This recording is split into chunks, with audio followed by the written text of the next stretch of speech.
This year I decided to let my cilantro and dill go to seed so that I could dry and harvest them for spices. There are a few methods of doing this, but this year I decided to just try letting them dry on the plant before harvesting them. Here you can see the coriander seeds that grew on my cilantro plant.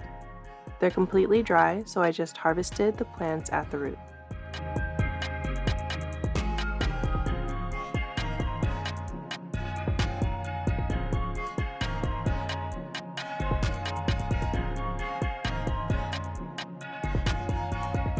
For dill, I'm going in to harvest just the tops here.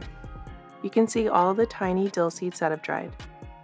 I know that people recommend taking them in before this point because they can easily fly away in the wind, but thankfully I didn't have that issue. I harvested about 3 heads overall. Once I brought them inside, I started to remove the seeds from the plants.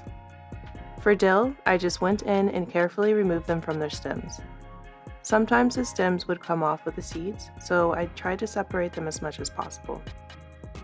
It's honestly very simple and straightforward and only took about 5 to 10 minutes. I was honestly pretty shocked by how fragrant these were. They have a lot of that dill weed scent to them.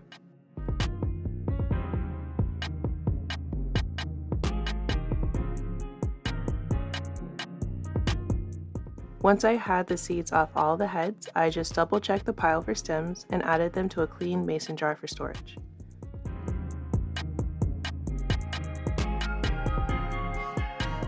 Overall, I got a bit less than 2 tablespoons, which was the perfect amount for me.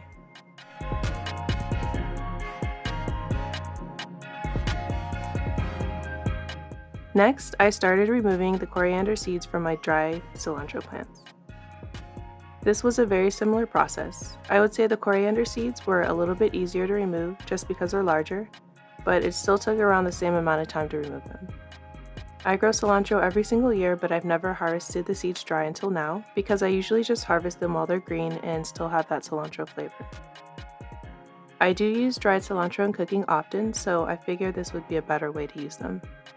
Once they're removed, I add the seeds to a clean mason jar for storage.